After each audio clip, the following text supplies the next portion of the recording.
শত্রু থেকে মিত্র, মিত্র থেকে শত্রু, এরকম হাজারো রেকর্ড, হাজারো ইতিহাস পৃথিবীতে অহরহ আছে। আগামীতে বিএনপি আওয়ামী লীগের ছাড়া কোনো গতি নেই। কেন, কিভাবে, আসুন বিশ্লেষণ করি।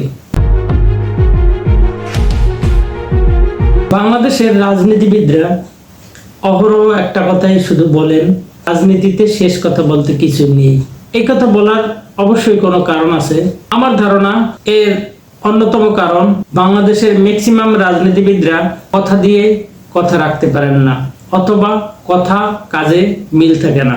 সুতরাং তাদের যেন কেউ প্রতারক, ধান্দাবাজ কিংবা অন্য কিছু না বলতে পারে, সেজন্যই তারা এই বুলিটা সবসময় অব্যাহত রাখেন।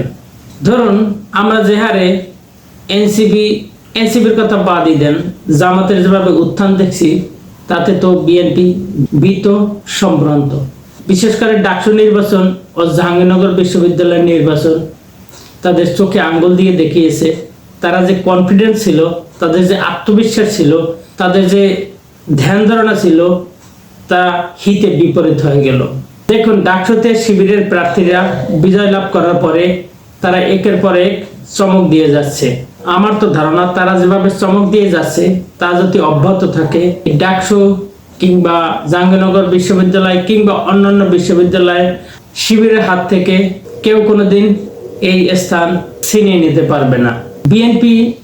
বিএনপি আজ যে মহা সংকটে আছে, তো জামাতের এই উত্থান ঠেকিয়ে দেওয়ার মতো বুদ্ধি কিংবা শক্তি কিংবা অর্থনৈতিক শক্তি কোনো কিছুই বিএনপির নেই।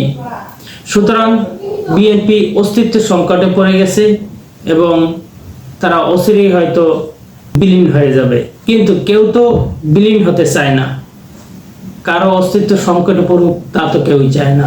তো বিএনপি এখন তার অস্তিত্ব সংকট টিকিয়ে রাখার জন্য, বিএনপিকে বাঁচিয়ে রাখার জন্য আওয়ামী লীগের তার অতি জরুরি হয়ে পড়েছে। বাংলাদেশে কোনো নির্বাচন হচ্ছে না, যদিও হয় পিআর পদ্ধতির নির্বাচন হবে, কিন্তু বিএনপি তো পিআর পদ্ধতি মানছে না। এই যদি হয় পরিস্থিতি, তাহলে আমরা ধরেই নিতে পারি বিএনপি কর্মসূচিতে যাবে, তারা আন্দোলনের দিকে ধাবিত হবে।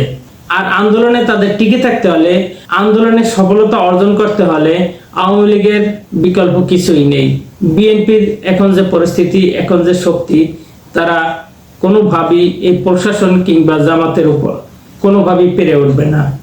সুতরাং বিএনপি তার জীবনের তাগিদে, বিএনপি তার অস্তিত্ব সংকটের তাগিদে তারা আওয়ামী লীগকে ডেকে তাদের সাথে জোট হয়ে রাস্তায় আন্দোলনে ঝাঁপিয়ে পড়বে।